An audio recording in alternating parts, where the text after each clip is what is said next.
मुझे क्या करवाना है क्या नहीं वो मेरे सिर दर्दी है।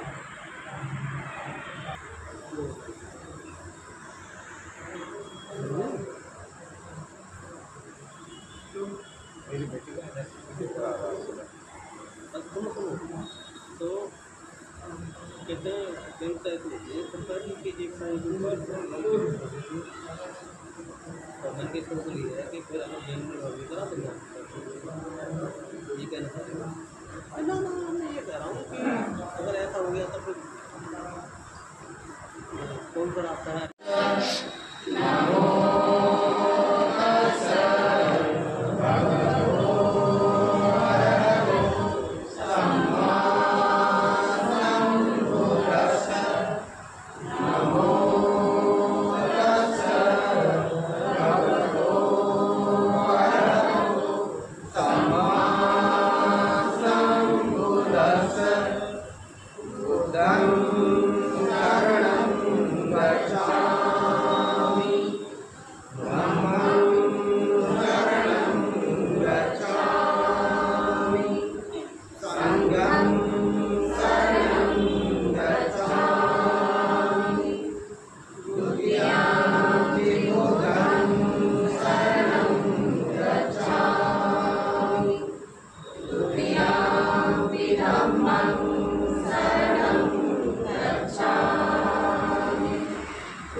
अपने शरीर को शुद्ध करता हूँ, मैं अपने शरीर को शुद्ध करता हूँ। शांति शांति सादगी तथा संतुष्टि का पालन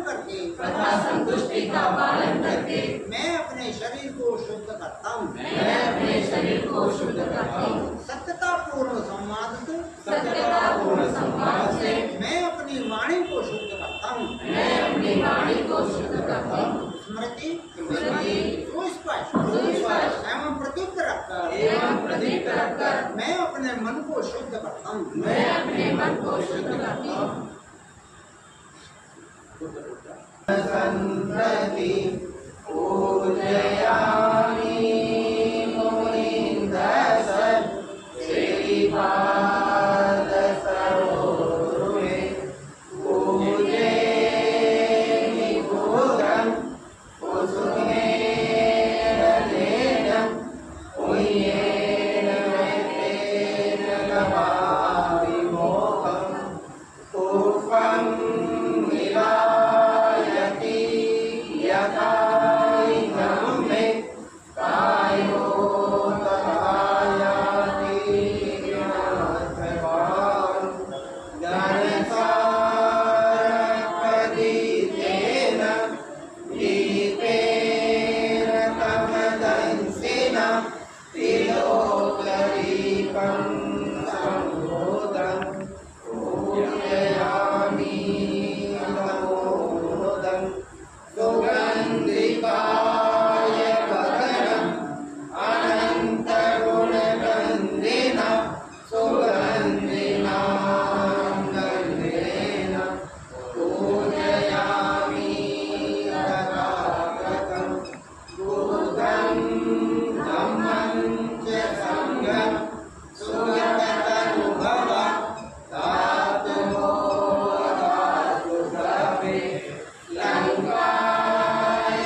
प्रारंभ करते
हैं। ध्यान साहब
बहुत सारे कामों से हम जुड़ते रहते हैं और उनका जो अनुभव, उनका जो स्वभाव हमारे तो वो मन का जो प्रभाव वो हमको कहीं विचलित करता रहता है।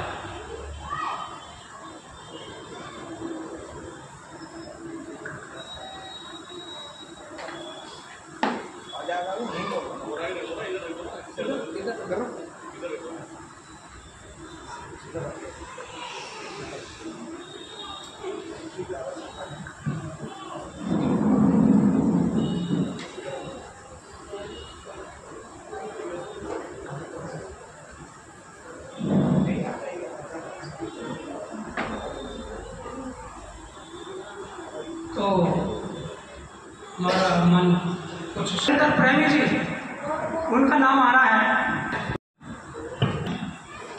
यदि विशेष निवेदन है, कोई भी भाई गीत संगीत बाबा साहब के बारे में, भगवान बुद्ध के बारे में, इस अनुपम अनूठे के बारे में कोई कुछ कहना चाहते हैं?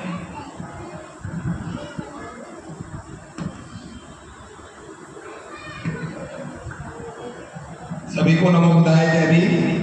और पावन जो समय चल रहा है पूज्य के कुसुम का वर्षावास, उसके लिए भी सभी को हार्दिक शुभकामनाएं। मैं ज़्यादा कुछ नहीं कहूँगा क्योंकि सभी लोग यहाँ बुद्धिस्ट हैं, सभी लोग यहाँ विद्वान हैं और हर अपने यहाँ काम हो रहा है। बाबा साहब डॉक्टर अम्बेडकर तथागत बुद्ध का बात जो भी व्यक्ति अपनाएगा वो अपना जीवन सफल बनाएगा, इसमें किसी के लिए कोई दो राय नहीं। मेरी दो लाइनें, एक कविता बहुत तेजी से वायरल हो रही है और वो मुझे बहुत अच्छी लगी, सुनने के लिए मेरा बड़ा मन करा क्योंकि इंजीनियर साहब मंगू जी भी आए हैं और जो है हमारे बैंक मैनेजर साहब आए हैं। हमारे नाम का अकाउंट बंद है अभी तक। कुछ तो मेरे कर्म है ऐसे जिन पर मैं शर्मिंदा हूँ, सर पर मेरे कर्ज है तेरे इसीलिए मैं जिंदा हूँ। कुछ तो मेरे कर्म है ऐसे जिन पर मैं शर्मिंदा हूँ, सर पर मेरे कर्ज है तेरे इसीलिए बस जिंदा हूँ। तुमने भी मुँह फेर लिया तो और कहाँ हम जाएंगे, आकर अब तो वहाँ पकड़ लो वरना हम मर जाएंगे। साथियों, मैंने ये सुनी थी पूरी, मैं क्या कोशिश करने को भी नहीं हूँ क्योंकि मैं बुद्धिस्ट अम्बेडकरवादी हूँ और बाबा साहब डॉक्टर अम्बेडकर के मिशन पर मैं काम कर रहा हूँ। 5 अगस्त से मैं एक हमारे डॉक्टर सीताराम कटारिया जी हैं जिन्होंने मनुवाद की रीढ़ की हड्डी को तोड़ने के लिए सुकरता मुजफ्फरनगर के अंदर जहाँ पूर्ण रूप से हिंदुओं के आश्रम है वहां पर भगवान बुद्ध का विहार खड़ा कर दिया है। आप सब लोगों को वहां आना है, स्वागत है आप लोगों का। बाबा साहब डॉक्टर अम्बेडकर का जो कारवा है वो जब तक गांव-गांव हम प्रयास नहीं करेंगे, जब तक हम गांव-गांव में बाबा साहब की विचारधारा को नहीं पहुंचाएंगे, जब तक हम सफल नहीं होते। बुद्ध के मार्ग पर तभी हमारा समाज आगे बढ़ेगा जब हम बाबा साहब डॉक्टर अम्बेडकर के विचारों को, जो लोग अनजान हैं, जो लोग गरीब हैं, जो लोग कमजोर हैं, जिन लोगों के पास इतिहास नहीं है, जब तक हम वहां नहीं पहुंचा पाते, जब तक बाबा साहब डॉक्टर अम्बेडकर का कारवा रुका ही रहेगा। क्योंकि बाबा साहब डॉक्टर अम्बेडकर 18 मार्च पर मैं काम कर रहा हूँ और लगभग 15-16 साल से हो चुके हैं। अभी तक जितना भी मैं प्रयास कर सका आप सब लोगों के प्रयास है, तो आप सब लोग उसमें आइए और एक विशाल कार्यक्रम 150 गाँव का होगा, उसका मैसेज आप लोगों पर आएगा, उसे फैलाने का प्रयास करेंगे। डोर टू डोर, गांव-गांव की शिक्षा की क्या स्थिति है, हमारे बच्चों का मनोबल क्या है, हमारी एजुकेशन क्या है, क्या वो बनना चाहते हैं, उनको फेस टू फेस सम्मान के अधिकार पर दिखाऊंगा। कोई किसी प्रकार का ये नहीं कि मैं बड़ा हूं या आप बड़े हैं, कुछ पे जो समाज की स्थिति है गाँव-गाँव में आज भी 75 साल होने जा रहे हैं देश की आज़ादी को, और हमारे समाज के आदमी को नहीं मार सकते हैं लोग। एक आदमी पूरे समाज को गाली दे जाता है, लेकिन हम लोग कभी वहाँ प्रयास नहीं करते जाते। ये 2 घटना तो अभी 2-3 दिन की हमारे कार्यक्रम में कोई IAS कोई PCS नहीं गया हमारे सर नहीं एक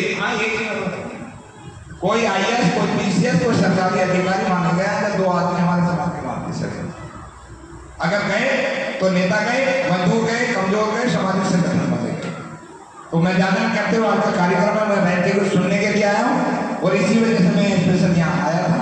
तो मेरा निवेदन है कि धम्माचार्य जी उनका प्रवचन करा दें ताकि हमें आगे निकलना 4 बजे तक होने के लिए। जय भीम। मेरी तरफ से गलती सलती हो तो मैं क्षमा चाहता हूं। नमो बुद्धाय। धन्यवाद भाई साहब, बहुत बहुत पुनर्वंदन, साधुवाद, आपने अपनी बात रखी। सबसे पहले मैं सभी को जय भीम नमो बुद्धाय बोलती हूँ। और आज मुझे हमारी प्रज्ञा कीर्ति जी का मुझे हमारी प्रज्ञा कीर्ति का परिचय देने का अवसर मिला है।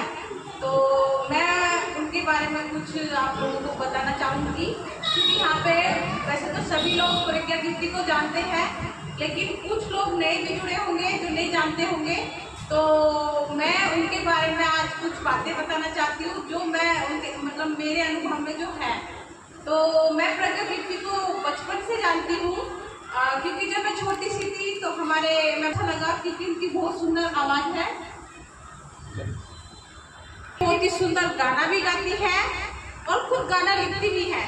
और वो बाबा साहब के ही गाने गाती है, बुद्ध भगवान के ही गाने गाती है, और उसके माध्यम से वो बाबा साहब का प्रचार प्रसार करती है। और हमेशा मैं उन्हें देखती हूँ कि वो मतलब एक महिला होके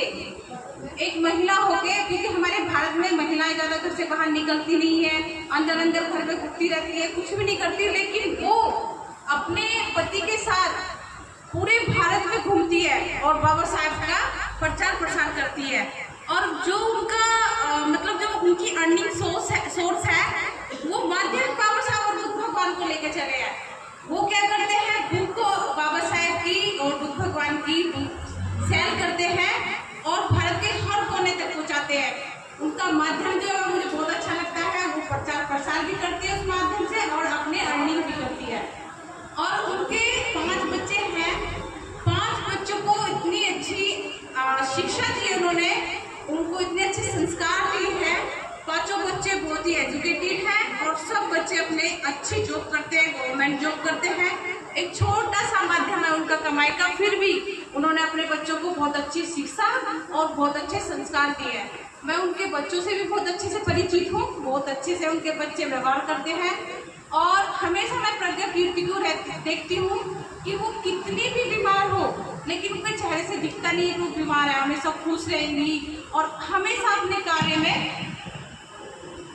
कार्यरत रहती है। हमारी एक सप्ताह की कोम्बो क्लास लगती है जिसमें महिलाएं मित्र जुड़ती हैं और उनको हर हफ्ते जो भी उनको जिम्मेदारी सौंपी जाती है वो उस जिम्मेदारी को बहुत बखूबी से निभाती है। और उनका हर हफ्ते में कभी प्रवचन रहता है, कभी संचालन रहता है, और वो जितने भी प्रवचन देती है बहुत ही सुंदर प्रवचन रहते हैं उनके। मैं हमेशा सुनती रहती हूँ उनके प्रवचन और हमेशा उनको देखती रहती हूँ। प्रज्ञा कीर्ति एक बहुत अच्छी माँ है, एक बहुत अच्छी पत्नी है, बहुत सुंदर गाना भी गाती है और खुद गाने लिखती भी है। तो उनके अंदर इतने सारे गुण हैं और वे बहुत समय से हमारे संघ से जुड़ी हुई हैं। उनकी जो मित्र दीक्षा हुई थी वो मित्र दीक्षा 18 दिसंबर 2002 को हुई थी। उसमें कार्यरत रहते फिर उनकी जो धम्माचार्य दीक्षा हुई वो 15 जनवरी 2017 को हुई। उनका जो नाम दिया, उनका पहला नाम था परमिता गौतम, लेकिन उनका व्यक्तित्व है, मतलब वो उनकी पर्सनैलिटी है, उसके हिसाब से जो हमारे संघ में आचार्य रहते हैं जिनको वो अपना गुरु मानते हैं, उन्होंने उनको नाम दिया प्रज्ञा कीर्ति। प्रज्ञा का अर्थ होता है कि एक परिपूर्ण ज्ञान, मतलब वो जो उनके पास ज्ञान है वो भटकती नहीं है उधर उधर। जो सच है वो सच को सच मानती है, जो झूठ है वो झूठ को झूठ मानती है, उसके साथ वो अपने कार्यरत रहती है हमेशा। तो प्रज्ञा कीर्ति मैं हमेशा उनसे मिलती रहती हूँ, मुझे उनसे बहुत प्रेरणा भी मिलती है कि वो 5 बच्चों के साथ होते हुए भी उन्होंने अपने घर भी बहुत अच्छे से संभाला, बच्चों को बहुत अच्छी शिक्षा दी और हमेशा अपने पति के कंधे से कंधा मिलाकर चली है। तो उनसे बहुत मुझे मोटिवेशन मिलता है और मैं सोचती हूँ कि मैं प्रज्ञा कीर्ति जैसा कार्य करूँ, लेकिन मैं भी कोशिश करती हूँ ऐसा बनने की। मुझे बहुत प्रेरणा मिलती है प्रज्ञा कीर्ति से। और प्रज्ञा कीर्ति जो है,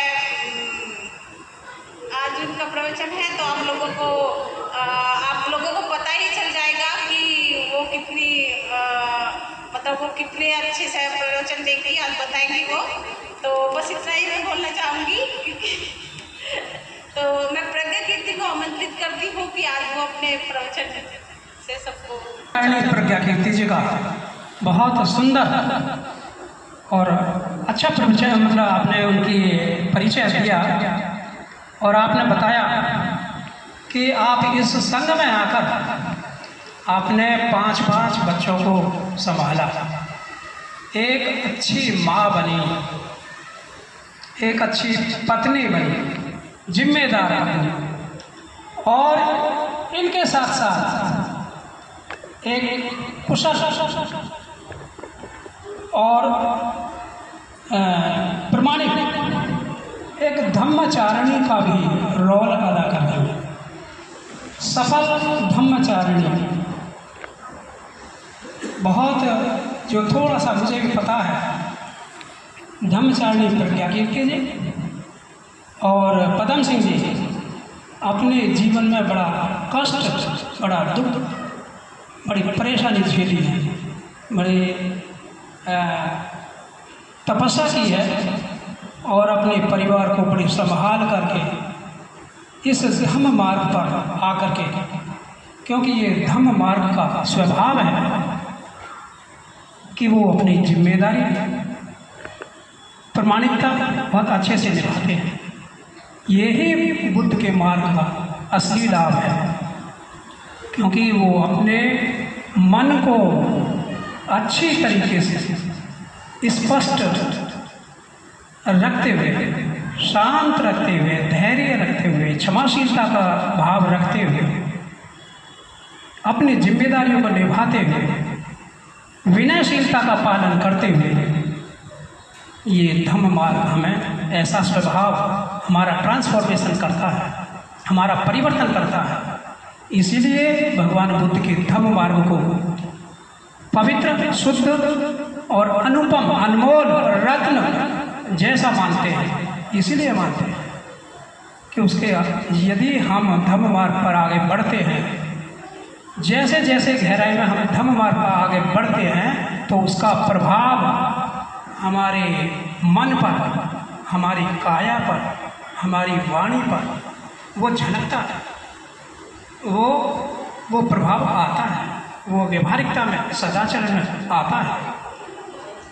तो अब आगे बढ़ते हुए मैं धम्मचारिणी प्रज्ञा कीर्ति जी का जो आगे प्रवचन देने वाली हैं, बहुत कर्मठ, प्रमाणिक और जुझारू, ये बुद्ध के मार्ग पर आगे बढ़ रही हैं, त्रिरत्न बौद्ध महासंघ को आगे बढ़ा रही हैं और समाज में एक क्रांति पैदा कर रही है।